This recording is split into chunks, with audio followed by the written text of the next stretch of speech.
Renaître de ses cendres, ce qui nous brûle de l'intérieur. Renaître de ses cendres, consume notre enveloppe extérieure. Allô la belle gang, et boy, que ça fait longtemps, j'ai l'impression qu'il y a comme toute une vie qui s'est passée depuis ma dernière capsule.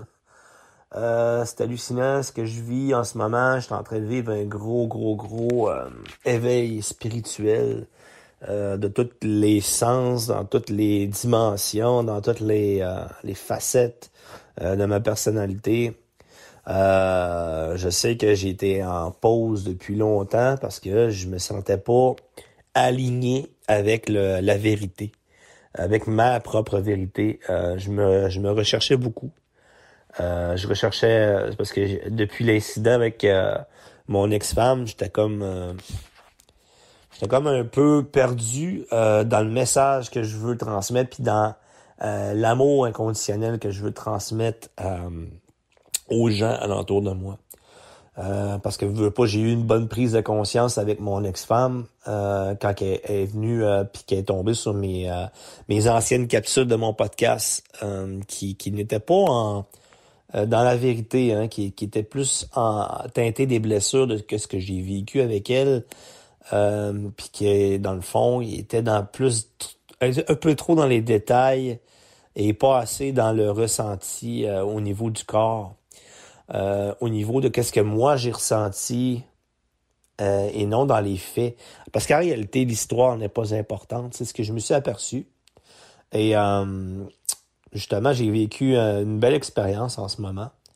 En ce moment. J'ai vécu une belle expérience qui vient juste de passer, juste avant Noël, qui était Vipassana. Vipassana, qui est une retraite méditative de 10 jours, en fait. Hein, on nous met dans des conditions parfaites pour pouvoir avoir un éveil de conscience, un éveil au niveau spirituel, au niveau de notre ressenti, de notre corps. Ça nous éveille vraiment à plus de vérité puis plus de conscience. En fait, c'est quoi les conditions qu'il y a là? C'est comme tu manges que des produits végétariens pendant 10 jours. C'est sûr que t'as pas d'alcool, t'as pas rien de ça, t'as pas de drogue, t'as pas droit au contact humain, pas droit de parler, pas droit de cellulaire, pas droit d'écrire ni de lire. En tout cas, on n'a pas le droit de sortir du site, évidemment. Aucun contact avec l'extérieur. Fait que c'est toutes des conditions qui font en sorte que puis il y a aussi des méditations très, très, très intensives de plusieurs fois par jour. En fait, on ne faisait que méditer, puis avec quelques pauses aussi après dîner, après souper, pour pouvoir aller marcher dans la nature et se recentrer. Mais en gros, c'est de la méditation toute la journée, des heures de méditation. On faisait vraiment 1 heure. On arrêtait, 1 heure, on arrêtait, 1 heure, on arrêtait. Puis on avait aussi ça. Il y avait certaines méditations qu'on était en groupe, qu'on était obligé d'être en groupe. Puis d'autres méditations, qu'on avait le choix d'être dans notre chambre ou c'est ça. Fait que soit dans notre chambre ou dans la salle de méditation. Mais on ne faisait que méditer. Qu'est-ce que ça a là comme impact, cette méditation-là, en fait, qui est comme un ressenti de. On nous apprend à mettre le focus sur le moment présent, en fait. Hein. C'est de la respiration par le nez, au début, on sent l'air qui rentre puis qui sort de nos narines. Ça nous met vraiment en contexte avec notre ressenti dans notre corps. On sent l'air chaud, l'air froid qui sort de nos narines. Puis on apprend à notre mental de revenir, en fait, dans le moment présent, parce que notre mental est conditionné à toujours s'inventer des histoires, partir dans des rêveries, puis tout ce qu'on fait, nous autres, c'est comme un petit chien qui est en laisse, hein, qu'on ramène à notre pied. Reviens-t'en ici, reviens-t'en ici. Fait que si on tire sa laisse, puis let's go, on reste dans le moment présent, on reste focusé sur de la respiration. Fait que c'est ça au début de la méditation, au début du séjour qu'on nous apprend à faire. Après ça, ben ils nous apprennent à ressentir des sensations partout sur notre corps. Fait que dans le fond, au début, c'est vraiment concentré en haut de la lèvre supérieure, entre la lèvre supérieure de notre bouche et le nez. Dans le fond, on apprend à ressentir les sensations à ce niveau-là. Après ça, ben on va jusqu'au-dessus de la tête. On fait tout le corps complet, puis on ressent. On apprend que les sensations dans notre corps, qui est toujours une sensation qu'on a, qu'on n'est pas, on n'est pas conscient de ces sensations-là si on n'y porte pas attention. Mais en étant dans ces méditations intensives-là, on finit par être capable de ressentir ces sensations-là partout sur notre corps qui est constamment en changement tout le temps. Hein. Il y a rien qui ne change pas. C'est une illusion de voir même le mur qui est en face de vous. En fait, c'est de l'énergie qui est en mouvement. C'est juste qu'on ne la voit pas, on n'a pas conscience que ça bouge, mais tout est en train de bouger en ce moment. Il n'y a rien de fixe. Il y a rien. C'est juste au niveau de la fréquence, au niveau de comment que l'énergie elle bouge, qui fait en sorte que on voit quelque chose de solide ou quelque chose de fluide ou quelque chose de... Tu sais, c'est juste la vibration qui fait en sorte qu'on le voit de cette façon-là. Mais tout est en train de bouger. Puis notre corps aussi, c'est la même chose. Fait que on apprend à ressentir le mouvement dans notre corps et toutes les sensations de notre corps par cette méditation-là. On est dans un contexte comme très parfait pour ça. Parce qu'on ne peut pas ne pas suivre les préceptes et être focusé sur d'autres choses parce qu'on ne fait que ça toute la journée. Fait que c'est ça. Fait qu'au fur et à mesure qu'on est dans cette méditation-là, ben on est capable de faire des body scans de notre corps. Puis finalement, à un moment donné, il y a comme des douleurs qui apparaissent parce que vous ne voulez pas, c'est long, 1 heure de méditation. Hein. Fait que, il y a comme des espèces de douleurs qui apparaissent. Puis là, on nous apprend que ces douleurs-là, c'est des sankaras qui n'ont pas été libérés. Puis qu'en libérant nos sankaras, les sankaras qui sont des souffrances qu'on aurait dans le fond propulsées dans notre corps, c'est comme des nœuds énergétiques qu'ils appellent. Vu qu'on est constitué d'énergie à 100%, que tout est énergie, puis que tout change. On nous apprend les lois de la nature, que tout change, puis qu'il appelle ça anicca. Anicca, c'est le changement, c'est tout change. Tout est dans le fond, c'est même prouvé scientifiquement que tout change constamment, puis que tout se transforme, puis que tout est l'énergie. Fait que, tu sais, on apprend aussi que ces sankaras-là, c'est de l'énergie qu'on aurait, soit qu'on aurait... on aurait bafoué ou on voulait pas aller là, fait qu'on l'aurait refoulé ces mauvaises énergies-là. On l'aurait gardé ça dans le corps énergétique qu'appelle. Puis ça crée ces douleurs-là, ces sankaras-là. Puis souvent aussi, il y a des émotions qui viennent à nous. Puis ces émotions-là, peu importe quand ils arrivent, on apprend à les voir passer comme un nuage. Puis être juste l'observateur et non l'acteur de ces émotions-là. Fait que là, t'es là en train de méditer, puis t'as une douleur, puis la douleur, elle vient forte, intense. Puis on nous apprend à ne pas juger l'expérience, mais à la regarder passer comme un nuage qui passe. Et c'est vraiment génial parce que t'apprends justement par l'expérience directe, comme de quoi que t'es capable de le faire. Que tu es capable de regarder le nuage passer sans juger. Puis quand on juge pas, ça fait qu'on ne rajoute pas des souffrances par-dessus. On ne rajoute pas des sankaras par-dessus et on se libère de ces nœuds énergétiques-là. Fait que ce qui fait en sorte que souvent, il va y avoir des douleurs qui vont apparaître pendant la méditation ou des émotions fortes.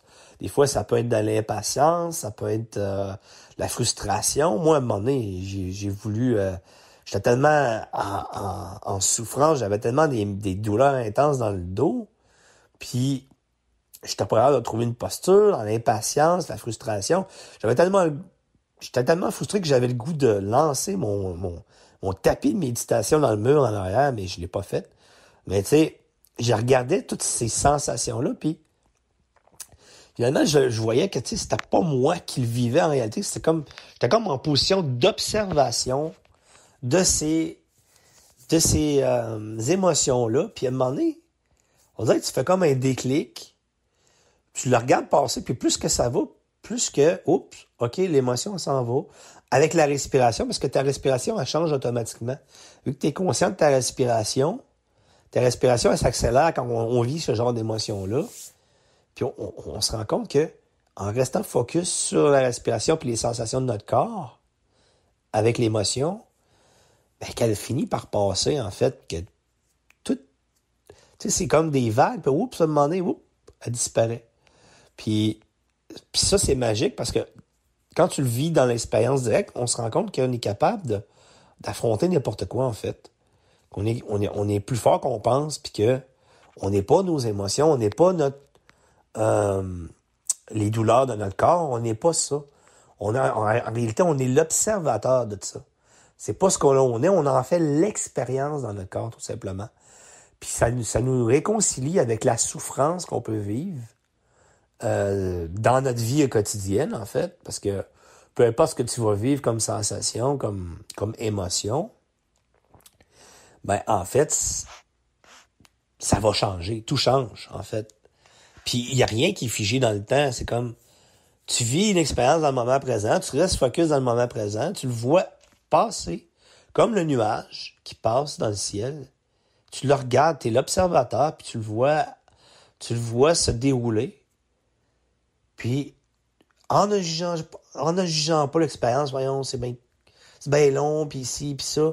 Quand tu es vraiment équanime, puis tu restes dans l'équanimité qui est en fait le non-jugement et l'accueil de ce qui est, en fait, dans le temps, ben tu réussis à te libérer de ces sankaras-là qui sont énormes, en fait.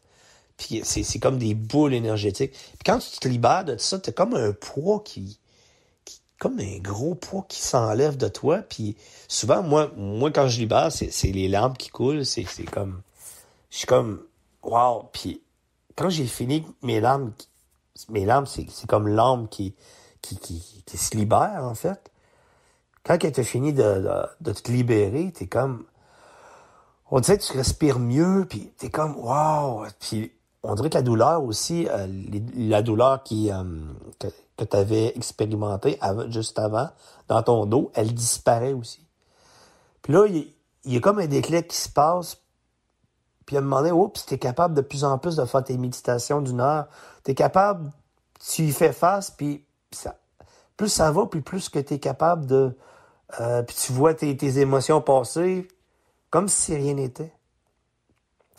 Tu te réconcilies avec la souffrance, tu te réconcilies avec... en les voyant comme des outils, en fait. Hein? Ta perception change.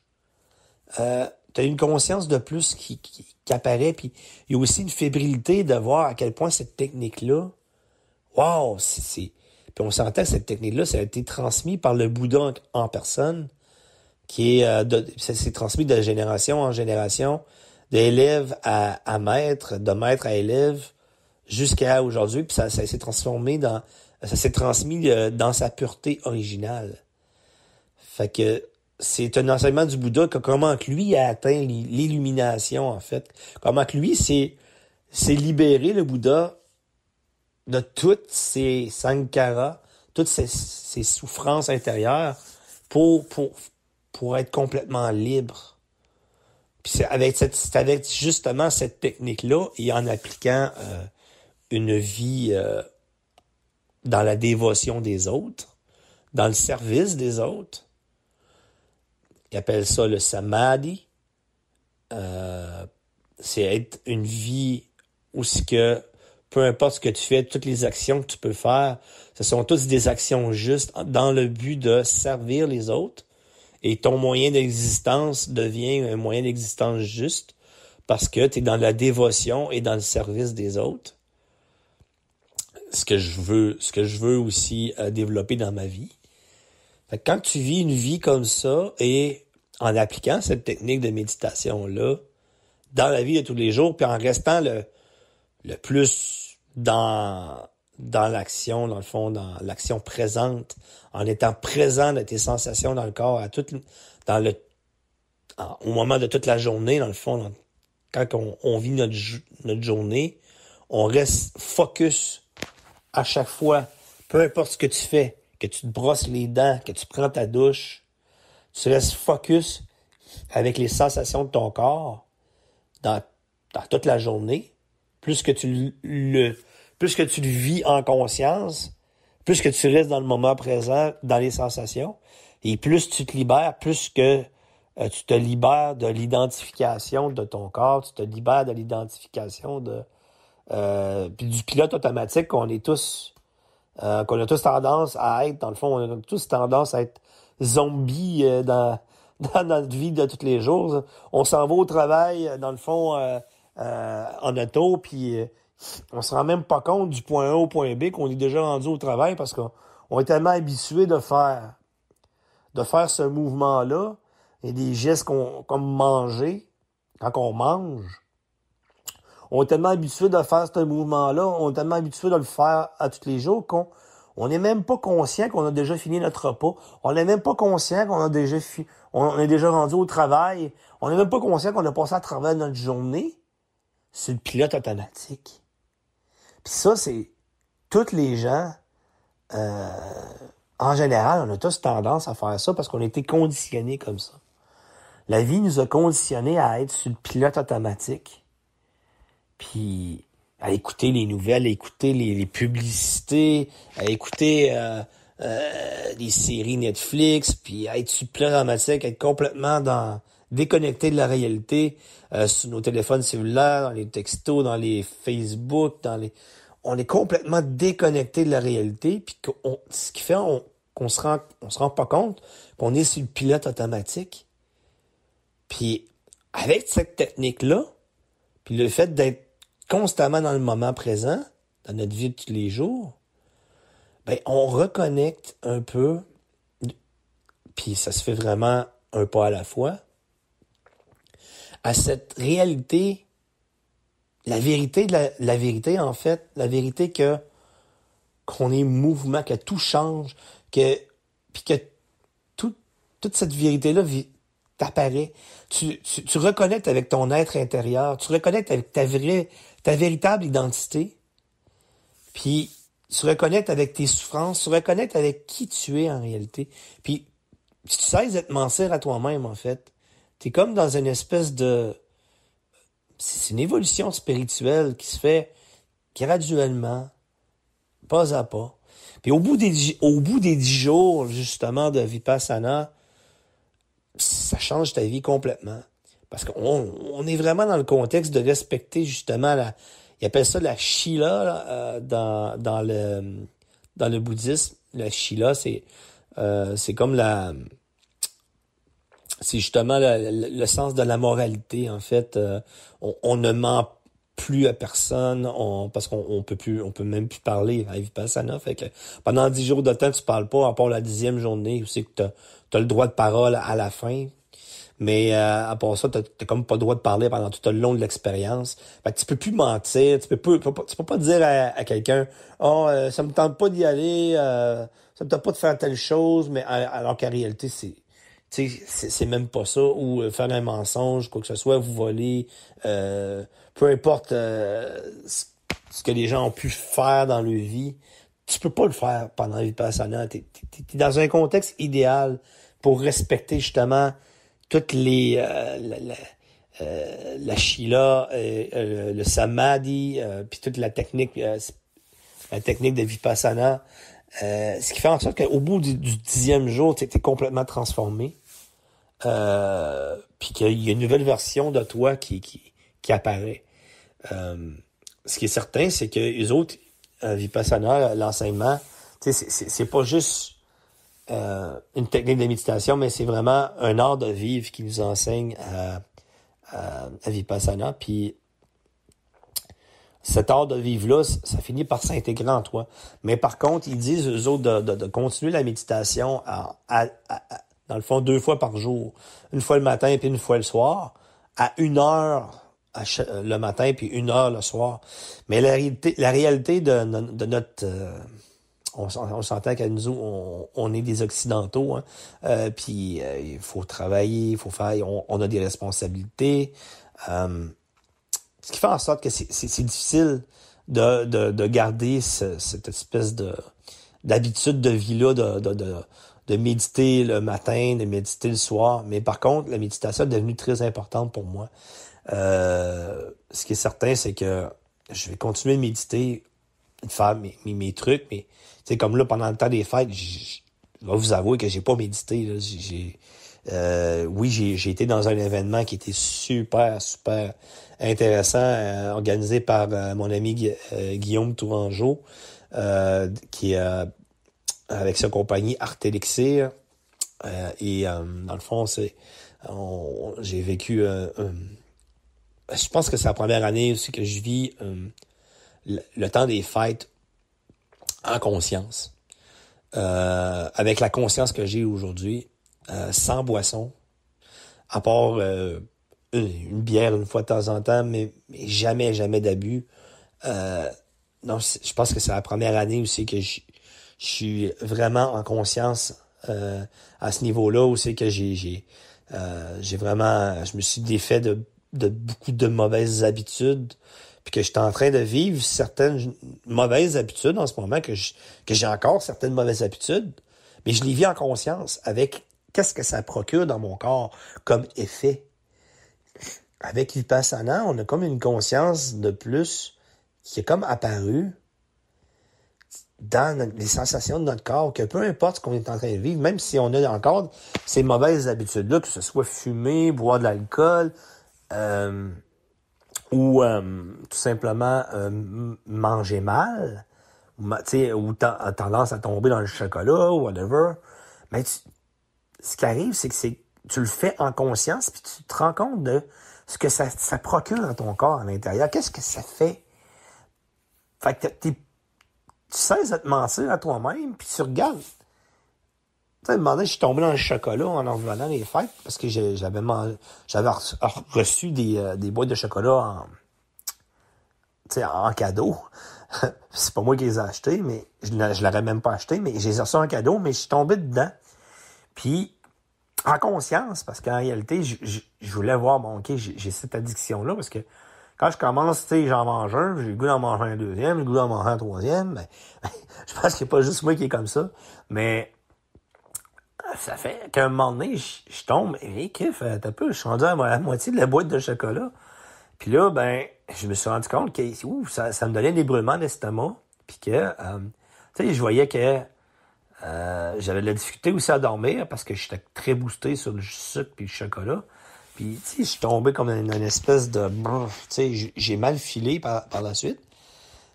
Mais tu sais, c'est quoi j'aurais fait avant? C'est que j'aurais pris, mes pilules pour brûlement d'estomac, puis tu sais, j'ai arrêté de me coucher, puis j'aurais été correct. Mais là, je l'ai vécu en conscience. Fait que ce qui fait que j'ai resté dans mon mal d'estomac, j'ai resté dans qu'est-ce que ça fait à l'intérieur de moi. Puis, ça me donne plus de goût d'en prendre, ça. Tu sais, du chocolat. Tu sais, plus que tu le vis en conscience, plus que tu t'es plus capable d'aller dedans parce que tu fais comme, qu'est-ce que c'est pas bon pour mon corps, c'est même pas bon pour moi, c'est pas bon pour ma conscience, c'est pas bon pour mon éveil spirituel. C'est comme si tu venais endormi aussi, t'étais comme dans une espèce d'état de... Tu deviens encore plus zombie. Tu te rends compte de toute la voile que ça te fait à l'intérieur de toi. Fait que ce qui fait en sorte que tu te libères beaucoup plus facilement de ces addictions-là. Que ce soit des addictions pour le sexe, n'importe quoi. Tu peux te libérer avec ça, avec les sensations de ton corps. Les sensations, en réalité, c'est une porte de connexion, de reconnexion à ton être intérieur. C'est une porte de reconnexion vers la vérité, vers qu'est-ce que ça te procure en réalité, chaque expérience. Puis, c'est ça qu'on nous apprend aussi à Vipassana. Puis moi, je souhaite vraiment cet éveil-là aux gens parce que ça change une vie. Puis en tout cas, avec cette expérience-là, moi, ça a changé beaucoup de choses. Puis la 10e journée, j'étais arrivé cette 10e journée-là.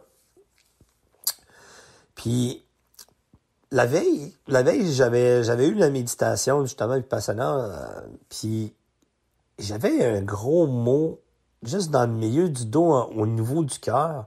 Une grosse espèce c'est comme un bouclier, je sais pas, c'était comme une espèce d'armure qui était là au cœur, puis ça me faisait mal, puis j'étais capable de me libérer de ça, mais je restais quand même dans l'équanimité, puis dans la sensation de ce que ça me procurait dans mon corps. Puis c'est ça, j'avais fait un rêve la nuit, puis c'était ma mère qui m'a apparu. En passant, pendant Vipassana, on rêve énormément. T'as comme accès à plus de conscience, t'as plus accès au subtil, ce qui fait en sorte que t'as plus accès à tes rêves, t'as plus accès à certains messages qu'on pourrait vouloir te faire, que ce soit des personnes décédées alentour de toi ou moi, ma mère est décédée en avril 2021. La première année du COVID, pendant la COVID. Elle est morte du cancer. Puis, dans le fond, elle m'a apparu en rêve. Elle m'a dit, elle est comme apparue dans le cadre de porte de ma chambre. Puis elle m'a dit, suis-moi, tu vas comprendre. Là, je suis comme, suis-moi, tu vas comprendre. Puis elle s'en va. Puis, tu sais, elle m'a apparu comme plus jeune, aussi en santé, puis tout ça. Puis elle avait les cheveux mouillés, comme si elle sortait de la douche. C'est assez particulier, c'est un rêve, mais ça reste que le message était quand même important. Suis-moi, tu vas comprendre. Moi, j'étais comme, ben voyons, qu'est-ce que c'est ça? Là, je me réveille, puis je me réveille un peu avant l'espèce de gong qui nous réveille pour notre journée, avant la première méditation. Mais, puis c'est ça, là, je me dis, bon, OK, regarde. Là, j'avais le choix d'aller méditer en groupe ou dans la chambre. J'ai décidé de méditer dans ma chambre. Finalement, au bout de quelques temps, je m'assois sur la chaise à côté de mon lit, puis je médite un peu, mais j'ai même pas eu le temps de commencer à méditer que, whoop, là, je me suis mis à penser à ma mère. Puis là, je sais pas pourquoi, en pensant à ma mère, j'ai compris qu'est-ce qui se passait, puis qu'est-ce qui jouait là en ce moment. Puis là, je me suis mis à pleurer, je sais pas pourquoi. On dirait que j'étais en train de libérer un sankara tout de suite de même on the spot. Je libérais une énorme souffrance, une énorme nœud énergétique, une grosse racine qui était comme chamée dans mon cœur. Puis là, je pleurais, puis là, je comprenais pourquoi. Puis qu'est-ce que le rêve, qu'est-ce que ça signifiait. Puis qu'est-ce que ma mère voulait dire par là? Suis-moi, tu vas comprendre. Là, j'ai compris que la suivre, ça voulait dire de penser à elle. Fait en pensant à elle, là, je me suis mis à comprendre, à avoir une grosse prise de conscience par rapport à mon aversion à la souffrance que j'avais. Puis pendant Vipassana, c'est ça beaucoup que je me suis libéré, c'est l'aversion à la souffrance, parce que je voulais pas souffrir. Moi, ce que je voulais toujours être dans des belles expériences. Puis tu sais, je fuyais la souffrance sous toutes ses formes. Puis j'avais comme une espèce d'armure par rapport à ça. Puis je comprenais pas pourquoi. Je savais déjà que j'avais cette armure-là, mais je savais pas pourquoi. Puis là, j'ai compris. J'ai compris ce jour-là que ça venait de l'handicap à ma mère, parce que ma mère, quand elle était vivante, elle était handicapée, puis elle était toujours en train de souffrir par rapport à son handicap. Et moi, ça a fait en sorte que j'ai tombé en aversion par rapport à la souffrance de ma mère. Puis cette souffrance-là était tellement intense, puis c'était tellement difficile pour moi de la voir souffrir que je me suis fait une armure par rapport à sa souffrance. Fait que ce qui a fait en sorte que même la souffrance des autres, que ce soit ma propre souffrance ou la souffrance des autres, j'étais pas capable d'aller là. Puis je voulais pas y aller, puis je fuyais. Je fuyais ça. Ce qui fait en sorte que j'étais pas capable d'aimer ma mère inconditionnellement. J'étais pas capable d'aimer les autres inconditionnellement. Parce que je voyais juste ma souffrance à moi. Je ne voyais que ma propre souffrance. J'étais en aversion par rapport à ça. Je m'étais créé une carapace. Puis je refoulais ça. Puis je refoulais ça dans mon corps. Je le refoulais. Ça créait un gros nœud énergétique au niveau de mon cœur. Ce qui a fait en sorte que j'étais pas capable d'aimer les autres. Puis j'étais pas capable d'avoir de relation avec les autres. Puis ça a beaucoup teinté ma dernière relation avec ma conjointe. Puis ça fait en sorte que j'ai pas été capable de l'aimer inconditionnellement, comme elle le méritait. Quand elle me contait ses souffrances, qu'est-ce qu'elle vivait au quotidien, je voulais pas y aller, ça m'intéressait pas. Même des fois, je me déconnectais sans le savoir, puis c'était subtil. Tu sais, c'est comme si je m'intéressais pas à ce qu'elle me disait. C'est comme si j'étais pas là dans le moment présent. Puis après ça, elle me dit, donc, est-ce que tu m'écoutes? Ben non, je t'écoutais pas parce que j'étais déconnecté. Je dis, excuse-moi, je me suis déconnecté, je sais même pas pourquoi que je faisais ça. Mais là j'ai tout compris. D'une claque, là, pourquoi que j'avais tendance à faire ça. Pourquoi est-ce que je voulais pas aller dans la souffrance? Pourquoi est-ce que j'étais pas capable? Puis à chaque fois qu'on avait des grosses remises en question dans le couple, des grosses souffrances, puis je voulais pas y aller. J'avais peur. Je voulais pas y toucher à cette souffrance-là. À cause de qu'est-ce que j'ai vécu dans mon enfance avec ma mère par rapport à son handicap. Parce que moi, en étant jeune, avec ma mère qui était handicapée, puis tu sais, elle pouvait pas faire les activités avec moi, elle pouvait pas, tu sais, elle faisait de son mieux à travers tout ça, c'est pas de sa faute, mais moi, en étant jeune, c'est comme si je souffrais de son handicap en même temps, parce que moi, je voyais les autres enfants faire des activités avec le mère, puis avoir du fun, puis du plaisir avec le mère, aller patiner, aller danser, peu importe des activités, tu sais, aller glisser avec le parent, puis tout ça, tu sais, avoir des belles activités à la plage. Moi, je pouvais pas faire ça avec ma mère, puis je souffrais énormément de ça, puis ça me mettait en aversion, puis j'étais dans l'injustice de pas pouvoir faire ça avec ma mère. Fait que, ce qui a fait en sorte que même ma mère, j'étais pas capable de l'aimer à cause de ça, parce que j'étais frustré comme si j'en voulais d'être comme ça alors que c'était pas de sa faute. Comme si j'en voulais à la souffrance.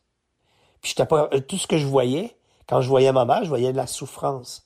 La souffrance. Puis j'étais pas capable de l'aimer inconditionnellement. Je disais que je l'aimais, mais c'était mécanique. C'était pas vraiment ressenti au niveau de mon cœur. Parce qu'il y avait cette armure-là qui était sur mon cœur, qui m'empêchait d'être dans l'amour, qui m'empêchait de pouvoir ressentir les sentiments purs pour ma mère ou envers les autres ou envers moi-même. Puis là, cette 10e journée-là de Vipassana, tout c'est comme libéré d'une claque. Puis ça c'est très récent, là. Ça s'est passé juste un peu avant Noël. Puis j'ai pleuré ma vie ce jour-là. Puis, tu sais, ma mère est décédée en avril 2021. Puis j'avais jamais vraiment pleuré son départ, pleuré son décès. Puis là, ce jour-là, c'est comme si j'avais pleuré ma mère pour la première fois depuis avril 2021. C'est comme si je l'avais pleuré vraiment. Puis là, tout s'est comme déversé. Toute la souffrance s'est comme déversée. Puis c'est comme si je me nettoyais. C'est comme si tout était en train de se nettoyer. Toute cette souffrance, toute cette charge qui était là sur mon cœur par rapport à cette aversion-là, de ce handicap-là. Puis tu sais, c'est comme si je pleurais ma mère. C'est comme si enfin je pouvais lui témoigner tout l'amour. Puis tu sais, j'ai dit que je l'aimais, puis tout ça, puis que là c'était ressenti au niveau de mon cœur. C'est la première fois que je pouvais lui dire que je l'aimais avec autant d'amour qui sortait de mon cœur. C'est comme si t'as une ouverture, un heart opening, une ouverture du cœur qui était comme intense, hyper intense. Puis Puis après ça, je me suis senti tellement comme sur un nuage. C'est comme si j'avais libéré un gros morceau de ma souffrance. De toute la souffrance que j'avais vécue, puis du fait que j'étais pas capable d'être en relation avec personne. C'est comme si j'étais enfin capable d'aimer quelqu'un, vraiment. Puis de m'aimer moi aussi. Parce que d'aimer la souffrance que je pouvais m'avoir infligée, d'aimer la personne que j'étais devenue malgré tout, de m'aimer inconditionnellement moi, puis de pouvoir aimer les autres inconditionnellement, c'est comme si tout s'était débloqué, bang, en un claquement de doigts. Puis c'était tellement puissant, les amis, là. En tout cas, je souhaite cette libération-là à tous. Puis ce qui fait en sorte que, oui, de plus en plus, je vais pouvoir ramener encore plus de conscience dans ma vie, puis sur mon podcast aussi. Mais, mon Dieu, je souhaite tellement cette libération. Puis je vous souhaite tellement une merveilleuse année 2023. Tous ceux qui vont tomber sur ce podcast, je vous souhaite tellement l'abondance, la pure abondance sous toutes ses formes. La pure abondance. Et c'est drôle parce que je sors d'un événement après Vipassana. Le 31, j'avais un gros événement qui s'appelait Pure Abondance. Puis c'est un de mes amis, c'est ça, Guillaume Tourangeau. Puis cet événement-là, ça a été avec sa compagnie Art Elixir. Ça se passait à Montréal, sur la rue Saint-Denis. Puis ça commençait à 16h, puis ça finissait à 4h du matin, mais je suis parti vers 1h du matin à peu près.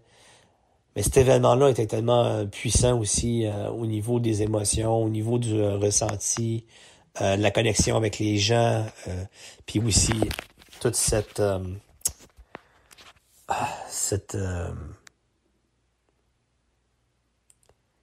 pure abondance-là, je l'ai vraiment ressenti en moi.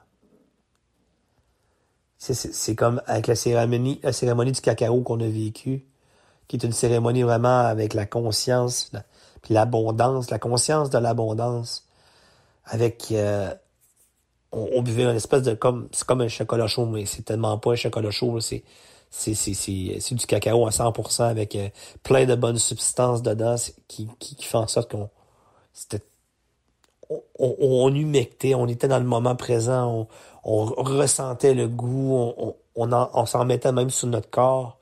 C'était vraiment, c'est comme si on connectait avec cette substance-là qui nous donnait, puis avec les gens alentours aussi, avec une intention qu'on avait pour l'année 2023, avec l'intention des autres, c'est de reconnecter avec justement ce pouvoir de l'intention-là pour manifester ce qu'on veut dans notre vie, puis manifester aussi une vie qui fait plein de sens pour la planète, pour l'humanité. Puis c'était ça tout le long, c'était aucune boisson, c'était un événement avec, oui, on défonçait l'année, mais c'était dans la joie, c'était dans la pureté, c'était dans la connexion. En tout cas, Art Elixir, ça fait 2 événements que je fais avec Art Elixir. L'autre événement, c'était un voyage initiatique en France. C'était wow. Juste avant Vipassana. C'est comme si ça a été le point déclencheur, mon voyage initiatique en France, vers plus de conscience, vers Vipassana, en tout cas, c'est comme une suite logique qui est en train de se produire dans ma vie. Et c'est comme si on me préparait tranquillement vers plus de conscience, plus d'amour, et pour pouvoir justement avoir un message puissant à transmettre aux autres. Fait que ce que je vous souhaite, la gang, c'est cette pure abondance-là, sous toutes ses formes, que ce soit l'abondance financière, l'abondance d'amour inconditionnel, l'abondance de richesse, sous toutes ses formes, dans votre vie au quotidien. L'abondance de prise de conscience, l'abondance sous toutes ses formes. Voilà ce que je vous souhaite pour l'année 2023. Ok, je vais vous laisser là-dessus avec un amour inconditionnel Et pour tel tous. un phénix, Ben, je sais. se sentir pousser les ailes dans le dos et renaître de ses cendres.